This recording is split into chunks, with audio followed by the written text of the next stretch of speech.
ഇത്ര വില കുറഞ്ഞ ഏർപ്പാടുകൾ നടത്തുന്നതിന് മറുപടി പറയാൻ അടൂർ പ്രകാശിനെ കണ്ടെത്തില്ല. PV അൻവറിന്റെ DNA പരിശോധനയാണ് ആദ്യം നടത്തേണ്ടത്.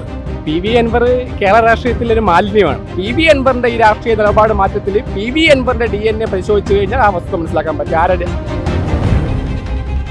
ഇതിന് തുടക്കം കുറിച്ചത് മുഖ്യമന്ത്രിയാണ്, അൻവറിന്റെ നേതാവ് തന്നെയാണ്. പരാജയ ഭീതി കൊണ്ട് ഇനി വരും ദിവസങ്ങളിൽ ഇതും ഇതിന്റെ അപ്പുറവും CPM ഉണ്ടാക്കുമെന്നുള്ളതിൽ യാതൊരു സംശയമില്ല. പൊതുസമൂഹത്തിന് തന്നെ ഒരു ദുരന്തമായിട്ടുള്ള മനുഷ്യനാണ് അയാൾ. ശുദ്ധ മണ്ടത്തരം മാത്രമേ പറയുള്ളൂ. അയാളുടെ മുൻകാല ചരിത്രം ഞാൻ പറയാൻ നിങ്ങൾക്കറിയാം. പിണറായി ഉള്ളപ്പോൾ ഇവിടെ എന്ത് ചെയ്യാം? പിണറായിയെ പോലെ ഒരാൾ കൂടെ ഉള്ളപ്പോൾ ഇവിടെ എന്ത് ചെയ്യാൻ പറ്റില്ല.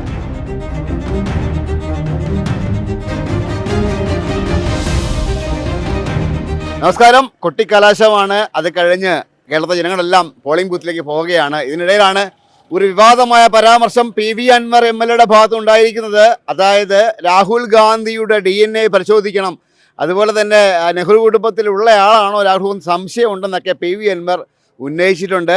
ഒരു മുതിർന്ന കോൺഗ്രസ് നേതാവിനെ പറ്റി വളരെ വ്യക്തിപരമായി വളരെ ആക്ഷേപിക്കുന്ന രീതിയിൽ ഒരു പരാമർശം നടത്തിയതിനെ തുടർന്ന് ഞങ്ങളിപ്പോൾ അടൂർ പ്രകാശിൻ്റെ പ്രചാരണ സ്ഥലത്ത് എത്തിയിരിക്കുകയാണ്. ഇത് അടയമണ്ണാണ്, കിളിമാണ്ടാണ്. ഇവിടെയാണ് അദ്ദേഹം ഇന്ന് പ്രചാരണം നടത്തുന്നത്. അതുപോലെ തന്നെ ഇതിനെപ്പറ്റിയുള്ള ഈ ഒരു നെഹ്റുവിൻ്റെ കുടുംബത്തിൽ തന്നെയാണോ രാഹുൽ ഗാന്ധി ജനിച്ചതെന്നുള്ള ആ ഒരു പരാമർശത്തെ പറ്റിയുള്ള അഭിപ്രായങ്ങളൊക്കെ ഞങ്ങൾ കോൺഗ്രസ് പ്രവർത്തകർ നിന്നും ഷെയർ ഇവിടെ കോൺഗ്രസ് പ്രവർത്തകരൊക്കെ ഇവിടെ ഇരിപ്പുണ്ട്. കാരണം അടൂർ പ്രകാശ് ഏതാനും സമയത്തിന് അവിടെ എത്തും. അദ്ദേഹത്തെ വെയിറ്റ് ചെയ്തിരിക്കുകയാണ് ആൾക്കാരൊക്കെ. ചേട്ടാ, ഇങ്ങനൊരു പരാമർശം വന്നിട്ടുണ്ട്. PV അൻവർ MLA ഭാഗത്തു നിന്നാണ് വന്നിട്ടുള്ളത്. അതായത് നെഹ്റു കുടുംബത്തിൻ്റെ പാരമ്പര്യമാണോ രാഹുൽ ഗാന്ധി DNA പരിശോധിക്കണം എന്നൊക്കെയാണ് അദ്ദേഹം പറഞ്ഞത്. വളരെ വ്യക്തിപരമായിട്ടുള്ള ഒരു ആശയമാണ് നടത്തിയിട്ടുള്ളത്. എന്നാട്ടോ പറയാനുള്ളത്? PV അൻവറിന്റെ DNA പരിശോധനയാണ് ആദ്യം നടത്തേണ്ടത്, അല്ലാതെ രാഹുൽ ഗാന്ധിയുടെ അല്ല. രാഹുൽ ഗാന്ധി ആരാണെന്നും നെഹ്റു കുടുംബം എന്താണെന്നുള്ളത് ഈ രാജ്യത്തെ ജനങ്ങൾക്ക് എല്ലാവർക്കും അറിയാവുന്നതാണ്. നമ്മുടെ ഭാരതത്തിൻ്റെ സ്വാതന്ത്ര്യം നേടിയെടുക്കുന്നതിന് വേണ്ടി മഹാത്മജിയോടൊപ്പം ആ സ്വാതന്ത്ര്യ സമരത്തിൽ പങ്കെടുക്കുകയും രാജ്യത്തെ ഇന്ന് കാണുന്ന നിലയിൽ നിലനിർത്തുന്നതിന് വേണ്ടി ജീവത്യാഗം ചെയ്ത കുടുംബത്തിലെ ഒരു അംഗം കൂടിയാണ് ശ്രീ രാഹുൽ ഗാന്ധി. ആ രാഹുൽ ഗാന്ധി എന്തിനു വേണ്ടിയാണ് നിലകൊള്ളുന്നതെന്നുള്ളതും ഈ നാട്ടിലെ എല്ലാ വിഭാഗം ജനങ്ങൾക്കും അറിയാം. ഈ അഴിമതിയിൽ മുങ്ങിക്കുളിച്ച് നിൽക്കുന്ന PV അൻവറിനെ പോലുള്ള തരം താഴ്ന്ന ആളുകൾ നടത്തുന്ന പരാമർശം അതിന് ആ ഒരു പുച്ഛമായ നിലയിൽ തന്നെ അതിനെ തള്ളിക്കളയുകയാണ്. ഇവിടെ DNA ടെസ്റ്റ് നടത്തേണ്ടതിൻ്റെ അത്യന്താപേക്ഷിതമായ കാര്യമെന്ന് പറയുന്നത് PV അൻവറിൻ്റെതാണ് നടത്തേണ്ടത്. അയാൾ തെളിയിക്കണം, അതാണ് ചെയ്യേണ്ടത്. അല്ലാതെ രാഹുൽ ഗാന്ധിയുടെ DNA ടെസ്റ്റ് അല്ല നടത്തേണ്ടത്. എല്ലാവർക്കും ഇതേ അഭിപ്രായം തന്നെയാണോ? എല്ലാവർക്കും ബ്ലോക്ക് പ്രസിഡന്റാണ്. ബ്ലോക്ക് പ്രസിഡന്റ് പറഞ്ഞ അതേ അഭിപ്രായം തന്നെയാണ് നമുക്ക് എല്ലാവർക്കും ഉള്ളത്. ചേട്ടാ, നിങ്ങളൊരു സാധാരണ കോൺഗ്രസ് പ്രവർത്തകരല്ലേ? നിങ്ങളുടെ ഏറ്റവും മുതിർന്ന നേതാവാണ് രാഹുൽ ഗാന്ധി. അദ്ദേഹത്തിൻ്റെ പിതൃത്വത്തെയാണ് PV അൻവർ ചോദ്യം ചെയ്തിരിക്കുന്നത്. എന്താണ് സാധാരണ പ്രവർത്തനം നിങ്ങൾ പറയാനുള്ളത്? അത് ബ്ലോക്ക് പ്രസിഡന്റ് ഇപ്പോൾ പറഞ്ഞത് തന്നെയാണ് എൻ്റെ യഥാർത്ഥ വസ്തുത എന്ന് പറയുന്നത്. രാഹുൽ ഗാന്ധി ആരാണെന്നും നെഹ്റു കുടുംബം എന്താണെന്നും ഇന്ത്യയിലുള്ള സകലമാന ജനങ്ങൾക്കും അറിയാം. കോൺഗ്രസ് ഇന്ന് ഇന്ത്യയിൽ ഇല്ലെങ്കിൽ ഇന്ത്യ ഇന്നത്തെ നിലയിൽ തുടരില്ല എന്നുള്ള കാര്യത്തിൽ യാതൊരു തർക്കവുമില്ല. അത് തന്നെയാണ്, കോൺഗ്രസ് തന്നെയാണ് ഇവിടെ വരേണ്ടതും. ഈ PV അൻവർ പറഞ്ഞത് യാതൊരു കാരണവശാലും നമ്മളത് അംഗീകരിക്കാൻ പെടുന്നവരുമല്ല. അൻവറിന് അങ്ങനെ എന്തോ ഒരു മാനസിക അഭിപ്രായം കൊണ്ട് പറഞ്ഞതായിരിക്കും എന്നേ ഞങ്ങൾ അംഗീകരിക്കുന്നുള്ളൂ. അടൂർ പ്രകാശിൻ്റെ വിജയം എന്തുമാത്രം സുനിശ്ചിതമാണ്? എന്തുമാത്രം ഉണ്ട്? പഴയ വിജയം ആവർത്തിക്കുമോ? ഭൂരിപക്ഷം ആവർത്തിക്കുമോ? എന്താണ്? അടൂർ പ്രകാശിൻ്റെ വിജയം 101% സുനിശ്ചിതമാണ്. കഴിഞ്ഞ ഭൂരിപക്ഷത്തേക്കാൾ വളരെ മാർജിനിൽ തന്നെ അദ്ദേഹം യാതൊരു സംശയം വേണ്ട വിജയിക്കുമെന്നുള്ള കാര്യത്തിൽ യാതൊരു തർക്കവുമില്ല. ഒരു കാര്യം ചോദിക്കട്ടെ, ഇപ്പോൾ അടൂർ പ്രകാശ് സാറാണ് ആദ്യമായിട്ട് ഈ ഒരു 1 ലക്ഷത്തിലേറെ കള്ള വോട്ട് ഈ മണ്ഡലത്തിലുണ്ടെന്ന് പറഞ്ഞത്. അതിനെ തുടർന്ന് ഒരുപാട് വിവാദങ്ങളും വിഷയങ്ങളൊക്കെ ഉണ്ടായി. വോട്ട് വിലക്കെടുക്കുന്നുള്ള സംഭവം ഉണ്ടായി. ഈ 2 ദിവസം മുമ്പ് ഇങ്ങനെ ഒരു കാശ് വിതരണം ചെയ്യാൻ പോകുന്ന രീതിയിൽ കുറച്ച് പ്രവർത്തകരെയൊക്കെ തടഞ്ഞു വെച്ചായിരുന്നു. എന്താണ് അതിനെ പറയുള്ളത്? അത് ബാലിശമായ ഒരു അഭിപ്രായമാണ്. ഇവിടെ നമ്മളെ സാമ്പത്തികമായി വളരെയേറെ ഞെരുക്കം അനുഭവിച്ചാണ് UDFും ഇന്ത്യൻ നാഷണൽ കോൺഗ്രസും ഈ തെരഞ്ഞെടുപ്പ് പ്രകടനം നടത്തിക്കൊണ്ടിരിക്കുന്നത്. സാമ്പത്തികമായി വളരെയേറെ ബുദ്ധിമുട്ട് അനുഭവിക്കുകയാണ്. ഒന്ന്, ഇന്ത്യൻ നാഷണൽ കോൺഗ്രസിൻ്റെ അക്കൗണ്ടുകളെല്ലാം മരവിപ്പിച്ചു, അതിനകത്തുള്ള പൈസകളൊന്നും എടുക്കാൻ കഴിയുന്നില്ല. പിന്നെ എന്ന് പറയുന്നത് കഴിഞ്ഞ 1-2 മാസങ്ങൾക്ക് മുമ്പ് തന്നെ നമ്മുടെ പാർട്ടിയുടെ ഫണ്ട് വരവും മറ്റു കാര്യങ്ങളൊക്കെ കഴിഞ്ഞു പോയതുകൊണ്ട് തന്നെ ആളുകളിൽ നിന്ന് ധനസമാഹരണം നടത്തുവാനും കഴിയുന്നില്ല. സ്ഥാനാർത്ഥിയുടെ കയ്യിലും സാമ്പത്തികമായി വളരെ ബുദ്ധിമുട്ടുകൾ ഉള്ളതുകൊണ്ട് കഴിഞ്ഞ പ്രാവശ്യത്തെ പോലെ ആളുകൾക്ക് ഫീൽഡിൽ വർക്ക് ചെയ്യുന്നതിന് ആവശ്യമായ പണം കണ്ടെത്തുന്നതിന് പ്രായോഗികമായ ബുദ്ധിമുട്ടുണ്ട്. ഈ പണം കൊടുക്കാൻ പോയി എന്ന് പറയുന്നതിന് യാതൊരു അർത്ഥവുമില്ല. ഇവിടെ LDFിൻ്റെയും BJPയുടെയും ഭാഗത്തു നിന്നാണ് ധാരാളിത്തത്തോടു കൂടിയുള്ള തെരഞ്ഞെടുപ്പ് പ്രവർത്തനം നടക്കുന്നത്. ഇവിടെ UDFിൻ്റെ ഭാഗത്തു നിന്ന് കോൺഗ്രസ് പ്രവർത്തകരും UDF പ്രവർത്തകരും അവരവരുടെ കയ്യിൽ നിന്ന് ഉള്ള പൈസ ചിലവാക്കിയാണ് ഈ തെരഞ്ഞെടുപ്പിനെ നേരിടുന്നത്. എന്തായിരുന്നാലും ശരി തന്നെ ഈ ആറ്റിങ്ങൽ പാർലമെൻറ്റ് മണ്ഡലത്തിൽ ഐക്യ ജനാധിപത്യത്തിലൂടെ സ്ഥാനാർത്ഥി മത്സരിക്കുന്ന ശ്രീ അഡ്വക്കേറ്റ് അടൂർ പ്രകാശ് കഴിഞ്ഞ പ്രാവശ്യത്തേക്കാൾ ഇരട്ടി വോട്ടിലെ ഭൂരിപക്ഷത്തോടുകൂടി ഇരട്ടിയിലധികം വോട്ടിൻ്റെ ഭൂരിപക്ഷത്തോടുകൂടി ജയിക്കുമെന്നുള്ള കാര്യത്തിൽ ഒരു തർക്കവും വേണ്ട. ഏതായാലും പ്രവർത്തകരൊക്കെ അത്യധികം ആഹ്ലാദത്തിലും അതിൻ്റെ ഉന്മേഷത്തിലും അതുപോലെ തന്നെ ആവേശത്തിലും ഒക്കെയാണ്. കൊട്ടിക്കലാശമാണ്. ഈ പറയുന്ന എല്ലാ കോൺഗ്രസ് പ്രവർത്തകരും എല്ലാവരും പറയുന്നത് വെച്ച് കഴിഞ്ഞാൽ സുനിശ്ചിതമാണ് വിജയം, അതുപോലെ തന്നെ ഭൂരിപക്ഷം ഉറപ്പാക്കുമെന്നാണ് പറഞ്ഞിരിക്കുന്നത്. എന്തായാലും നമുക്ക് അടൂർ പ്രകാശ് സാറിന് വെയിറ്റ് ചെയ്തിരിക്കുകയാണ്, അദ്ദേഹം വന്നുകൊണ്ടിരിക്കുന്നുള്ളൂ.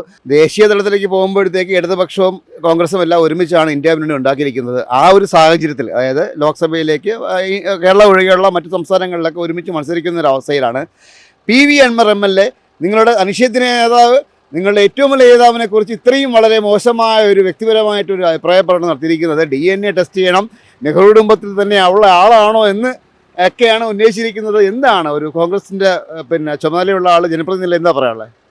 PV അൻവർ കേരള രാഷ്ട്രീയത്തിലൊരു മാലിന്യമാണ്. അപ്പോൾ PV അൻവറിനെ പോലൊരു മാലിന്യത്തിന് മറുപടി പറയേണ്ട ഒരവസ്ഥയിലേക്ക് കോൺഗ്രസ് നേതാക്കൾ, പ്രത്യേകിച്ച് രാഹുൽ ഗാന്ധി ഉൾപ്പെടെയുള്ളവർ തരംതാണിട്ടില്ല എന്ന് തന്നെയാണ് വിശ്വസിക്കുന്നത്. അപ്പോൾ ഈ അൻവർ ഇതിനു മുമ്പ് ഉന്നയിച്ചിരിക്കുന്ന ആരോപണം പോലും, VD സതീശൻ ഉൾപ്പെടെയുള്ളവർക്ക് ഉന്നയിച്ചിരിക്കുന്ന ആരോപണം പോലും അടിസ്ഥാനരഹിതമായിട്ടുള്ള കാര്യങ്ങളാണ്. അപ്പോൾ അദ്ദേഹം ഈ നാക്കിന് എല്ലില്ലാതെ വായി തോന്നിയത് കോതയ്ക്ക് പാടുന്ന രീതിയിൽ എന്തും ചീപ്പ് പബ്ലിസിറ്റിക്ക് വേണ്ടി എന്തും വിളിച്ചു പറയുന്ന രീതിയാണ്. യഥാർത്ഥത്തിൽ PV അൻവറിൻ്റെ പിതാവ് PV ഷൗക്കത്ത് അലി, അദ്ദേഹം കോൺഗ്രസ് പാരമ്പര്യത്തിൽ പിന്തുടർന്ന് വന്ന, കോൺഗ്രസുമായി വളരെ ചേർന്ന് നിന്ന ആളാണ്. PV അൻവറും രാഷ്ട്രീയത്തിൻ്റെ ആരംഭകാലത്ത് KSU രാഷ്ട്രീയത്തിലൂടെ വന്ന ഒരു മനുഷ്യൻ. അദ്ദേഹത്തിൻ്റെ രാഷ്ട്രീയ നിലപാടുണ്ടാകുമ്പോൾ രാഹുൽ ഗാന്ധിയുടെ പിതൃത്വത്തെക്കുറിച്ച് ഇന്ത്യക്കകത്ത് ആർക്കും സംശയം ഉണ്ടാവില്ല.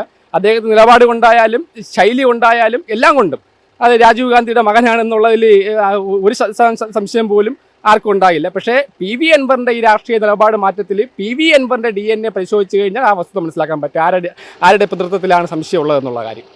അടൂർ പ്രകാശിൻ്റെ വിജയം എത്രത്തോളമുണ്ട്?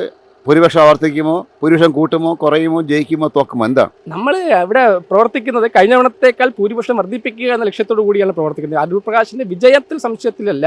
കാരണം അത് 100% കോൺഫിഡൻറ്റ് തന്നെയാണ്. അദ്ദേഹം ആറ്റിങ്ങൽ ബൈപ്പാസ് ഉൾപ്പെടെയുള്ള കാര്യങ്ങളാണ് കഴിഞ്ഞ തെരഞ്ഞെടുപ്പ് സമയത്ത് വാഗ്ദാനമായി വെച്ചത്. അതിനെല്ലാം തന്നെ പൂർത്തീകരിച്ചിട്ട് അതിൻ്റെ പ്രോഗ്രസ് കാർഡുമായിട്ടാണ് ഇപ്പോൾ ജനങ്ങൾ അഭിമുഖീകരിക്കുന്നത്. ഇത് ജനങ്ങൾ വിലയിരുത്തും. ഒരു പഞ്ചായത്ത് മെമ്പർ എന്നതിനെ പോലെ എല്ലാ കാര്യങ്ങളിലും ഈ 7 നിയോജകമണ്ഡലങ്ങളുള്ള വലിയൊരു മേഖലയാണ് ആറ്റിങ്ങൽ പാർലമെൻറ്റ് എന്ന് പറയുന്നത്.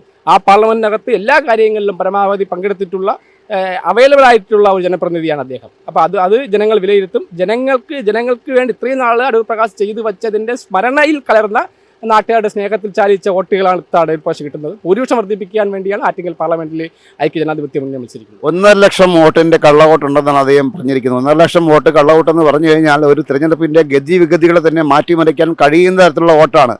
ഇതിൽ എന്തുമാത്രം യാഥാർത്ഥ്യമുണ്ട്? അതിന് പകരമായിട്ടാണോ ഇപ്പോൾ ജോയ് MLA ഒരു ആരോപണം ഉന്നയിച്ചിട്ടുണ്ട്, അതായത് കാശ് കൊടുത്ത് വോട്ട് വാങ്ങുന്നു, പർച്ചേസ് ചെയ്യുന്നൊക്കെ വാർത്ത വന്നിട്ടുണ്ട്.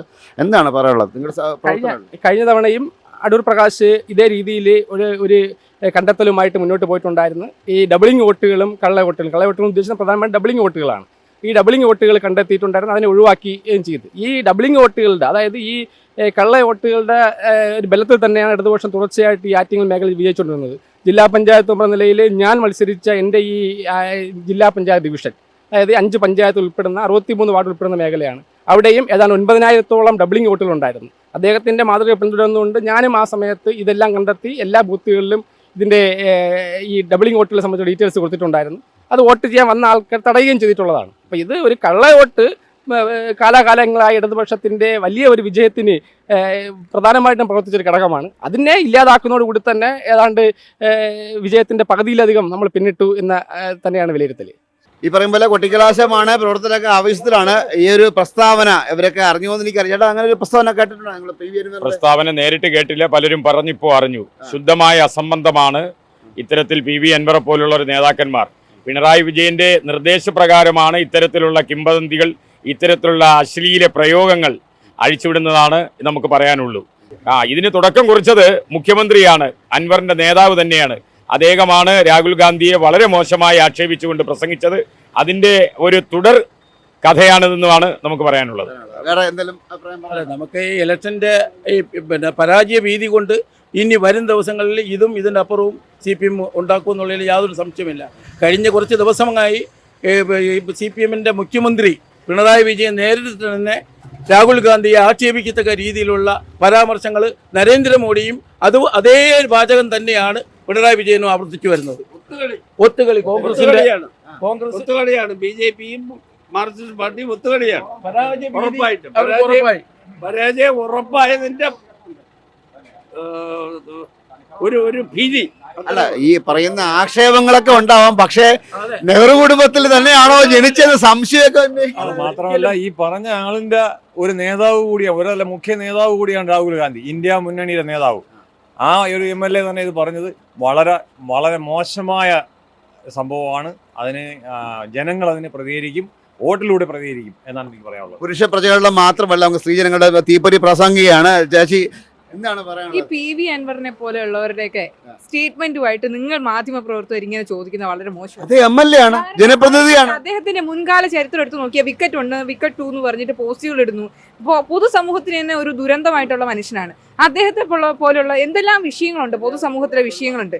അപ്പൊ അതിൽ നിന്ന് ശ്രദ്ധ തിരിക്കാൻ വേണ്ടിയിട്ട് ഇങ്ങനെയുള്ള സ്റ്റേറ്റ്മെന്റുമായിട്ട് അദ്ദേഹത്തെ പോലെ ഒരാൾ, അയാൾ ശുദ്ധ മണ്ടത്തരം മാത്രമേ പറയുള്ളൂ. അയാളുടെ മുൻകാല ചരിത്രം ഞാൻ പറയാൻ നിങ്ങൾക്കറിയാം. അറിയപ്പെടുന്ന MLA, കുപ്രസിദ്ധിയുള്ള ഒരു MLA, അദ്ദേഹത്തിന്റെ മുൻകാല സ്റ്റേറ്റ്മെന്റുകൾ ഓരോന്നും പരിശോധിച്ച് കഴിഞ്ഞാൽ നമുക്ക് മനസ്സിലാവും. പിന്നെ അൻവറിനെ പോലെ ഭൂമി കൈയാറാനോ അല്ലെങ്കിൽ അതിന്റെ പാരമ്പര്യം അല്ലല്ലോ നമ്മുടെ കോൺഗ്രസിന്റെ പാരമ്പര്യം. ചോദിക്കട്ടെ, ഈ MM മണിയുടെ സ്റ്റേറ്റ്മെന്റുകൾക്ക് നിങ്ങൾ എന്ത് വിലയാണ് കൊടുക്കുന്നത്? അതുപോലെ ഒരു സ്റ്റേറ്റ്മെന്റ് ആയിട്ട് അത്ര വിലയേ ഉള്ളൂ. ഉറപ്പായിട്ടും PV അൻവറിന്റെ രാഷ്ട്രീയ പാരമ്പര്യവും PV അൻവറിന്റെ അഴിമതി കഥകളും നിങ്ങൾ തന്നെയല്ലേ റിപ്പോർട്ട് ചെയ്തിട്ടുള്ളതും എല്ലാം പുറത്തു വന്നിട്ടും ഇപ്പൊ എന്തുകൊണ്ട് പുള്ളി ഇങ്ങനെ ഇരിക്കുന്നു എന്നും പിണറായി എങ്ങനെ പുള്ളി നിങ്ങൾക്ക് പറഞ്ഞു. പിണറായിയുടെ ധൈര്യം, പിന്നെ അതിലെ കൂടുതൽ എന്താ നിങ്ങൾക്ക് തന്നെ അറിയില്ലേ? പിണറായിയുടെ ധൈര്യം വേറെ ഇനി എന്ത് വേണം? പിണറായി അല്ലേ? പിണറായി ഇവിടെ ഇല്ലേ? പിണറായി ഉള്ളപ്പോ ഇവിടെ എന്ത് ചെയ്യാം? പിണറായിയെ പോലെ ഒരാൾ കൂടെ ഉള്ളപ്പോ ഇവിടെ എന്ത് ചെയ്യാൻ പറ്റില്ല. എല്ലാം ഈടി വരെ സ്വന്തം കയ്യിലില്ലേ, പിന്നെ എന്തിനാ പേടിക്കണ്ടേ? 101% വിജയപ്രതീക്ഷയുമായിട്ടാണ് ഞാൻ മുമ്പോട്ട് നീങ്ങുന്നത്. ഒരു സംശയം അക്കാര്യത്തിൽ വേണ്ട. അതിനകത്ത് യാതൊരു വിധത്തിലുള്ള സംശയങ്ങളും എന്നെ സംബന്ധിച്ചിടത്തോളം ഇല്ല. ഞാൻ ജനങ്ങളെ വിശ്വസിക്കുന്നു, ജനങ്ങൾ എന്നെ വിശ്വസിക്കുന്നു. അതിൽ ഞാൻ സംതൃപ്തനാണ്. സാറ് ഉയർത്തിയ ഒരു വലിയ ആരോപണം ഉണ്ടായിരുന്നു. 1 ലക്ഷത്തിലേറെ കള്ളവോട്ട്. ഒരു തെരഞ്ഞെടുപ്പിന്റെ ഗതിവിഗതികളെ തന്നെ നിയന്ത്രിക്കാൻ കഴിയുള്ള കള്ളവോട്ടാണ്, ഡബ്ലിംഗ് ആണ് സാർ പറഞ്ഞിട്ടുള്ളത്. അതിനെക്കുറിച്ച് ഇപ്പോഴും ഉറച്ചു നിൽക്കുകയാണോ? ഉറച്ചു നിൽക്കുന്നു എന്ന് മാത്രമല്ല, ഇന്ന് കോടതിയിൽ നിന്നും അതിന്റെ ഒരു വിധി കിട്ടിയിട്ടുണ്ട്. ആ വിധി കിട്ടിയതിന്റെ കോപ്പി എൻ്റെ കൈവശം വന്നു കഴിഞ്ഞാൽ നാളെ തന്നെ അത് പത്രസമ്മേളനം നടത്തും. അത് കോടതി വിധി എന്ന് പറയുന്നത് ഞാൻ മനസ്സിലാക്കുന്നിടത്തോളം ഏറ്റവും പ്രധാനപ്പെട്ട ഒരു വിധി തന്നെയാണ് ഉണ്ടായിട്ടുള്ളത്. അതിൽ എനിക്ക് സന്തോഷമുണ്ട്. നീതി കിട്ടാൻ വേണ്ടി കോടതി ഇടപെട്ടു എന്ന് പറഞ്ഞപ്പോൾ എനിക്ക് ഏറ്റവും വലിയ സന്തോഷം. കോടതിയിൽ പോയത് ഞാൻ തന്നെയാണ്. സാർ, വേറെ ഒരു ഗുരുതരമായ ആരോപണം ഇന്നലെ നമ്മുടെ MLA PV അൻവർ ഉന്നയിച്ചിട്ടുണ്ട്. രാഹുൽ ഗാന്ധിയുടെ പിതൃത്വം DNA അന്വേഷിക്കണമെന്നാണ് അദ്ദേഹം പറഞ്ഞത്. സാറിന് എന്താണ് പറയാനുള്ളത്? അതെ, അദ്ദേഹത്തെ പോലെയുള്ള ഒരാള് ഇത്ര വില കുറഞ്ഞ ഏർപ്പാടുകൾ നടത്തുന്നതിന് മറുപടി പറയാൻ അടൂർ പ്രകാശിനെ കണ്ടെത്തില്ല. പുള്ളിക്ക് വല്ല സംശയം കാണുമായിരിക്കും, പുള്ളിയെ കുറിച്ച് വല്ല സംശയത്തിന്റെ പേരിലായിരിക്കും പുള്ളി അതൊക്കെ പറഞ്ഞത്. പുള്ളിയോട് അദ്ദേഹത്തോട് തന്നെ ചോദിച്ച് മറുപടി എടുത്താൽ മതി. മറുപടി അർഹിക്കുന്നില്ല വാക്കുകൾക്ക്. ഒരു കാരണവശാലും 1% അർഹിക്കാത്ത ഇതുപോലെയുള്ള വില കുറഞ്ഞ വർത്തമാനത്തിന് മറുപടി കൊടുക്കുന്നത് ശരിയല്ല. സാറ് ഈ പറയും പോലെ ബാക്കിയുള്ള രണ്ടുപേരും, ഒന്ന് മുരളീധരനാണ്, അതുപോലെ മറ്റേ ആളും ജോയിയാണ്. ഒരു ത്രികോണ മത്സരം തന്നെയാണോ ആറ്റിങ്ങൽ? അത് എന്താണ് പറയുന്നത്? എന്ത് ത്രികോണ മത്സരമാണ് ഇവിടെ? UDF LDF തമ്മിൽ തെരഞ്ഞെടുപ്പ് മത്സരിക്കുന്നു. ആ മത്സരത്തിൽ UDF വിജയിക്കുമെന്ന് ഞാൻ അവകാശപ്പെടുന്നു. എന്ന് പറയുമ്പോൾ ഇപ്പോൾ LDF-ഉം BJP-യും തമ്മിൽ ഒരു രഹസ്യ ബാന്ധവം നടത്തുന്നുണ്ട് ഇവിടെ ഈ ആറ്റിങ്ങൽ പാർലമെന്റ് കോൺസ്റ്റിറ്റ്യുവൻസി തന്നെ. അപ്പോൾ അത് ഒരു രഹസ്യ കച്ചവടത്തിലൂടെ അവർ അത് നീട്ടിക്കൊണ്ട് പോവുകയാണ്. എന്ന് വെച്ചാൽ അവർ BJP-യും LDF-ഉം തമ്മിൽ ഒരു രഹസ്യ കച്ചവടം നടത്തി ഇത് തെരഞ്ഞെടുപ്പിനെ അട്ടിമറിക്കാൻ വേണ്ടി ശ്രമം നടത്തുകയാണ്. അതുകൊണ്ടാണ് പരാജയഭീതി ഉണ്ടാകുമ്പോൾ എന്തും പറയും. പരാജയഭീതി ഉണ്ടാകുന്ന അവസരത്തിൽ എന്തും ആരെക്കുറിച്ചും എന്തും പറയും. അങ്ങനെ പറഞ്ഞുകൊണ്ട് നടക്കുന്നു എന്ന് മാത്രമേ ഞാൻ ഈ വിഷയത്തെക്കുറിച്ച് കാണുന്നുള്ളൂ. മാത്രമല്ല എന്താ മുങ്ങി താഴാൻ പോകുന്ന ഒരു കച്ചിത്തുരുമ്പ് കിട്ടിയാലും കയറി പിടിക്കും എന്ന് പറഞ്ഞ പോലെ ഇപ്പൊ പിടിച്ചോണ്ടിരിക്കുകയാണ്, താന്നുകൊണ്ടിരിക്കുകയാണ്. അടൂർ പ്രകാശിന്റെ എംപിയുടെ കൂടെ ആയിരുന്നു മണതടംപള്ളി ഇത്ര സമയം വരെയും. വളരെ ഗുരുതരമായ ഒരു ആരോപണമാണ് ഇന്നലെ PV അൻവർ ഉന്നയിച്ചിരിക്കുന്നത്. നെഹ്റുവിന്റെ പാരമ്പര്യം രാഹുൽ ഗാന്ധിക്ക് അവകാശപ്പെടാനാമോ, DNA പരിശോധിക്കണമോ എന്നൊക്കെയാണ് അദ്ദേഹം ഉന്നയിച്ചത്. എന്തായാലും ഇതിന്റെ മേൽ ഇതിലുള്ള എല്ലാ സാധാരണ UDF പ്രവർത്തകരുടെയും അടൂർ പ്രകാശ് എംപിയുടെ ഒക്കെ അഭിപ്രായങ്ങൾ രേഖപ്പെടുത്തി കഴിഞ്ഞു. മണതടംപള്ളിക്ക് വേണ്ടി ക്യാമറമാൻ JP-ക്കൊപ്പം ശ്രീജിത്ത് മാരാർ സൈനിങ് ഓഫ്.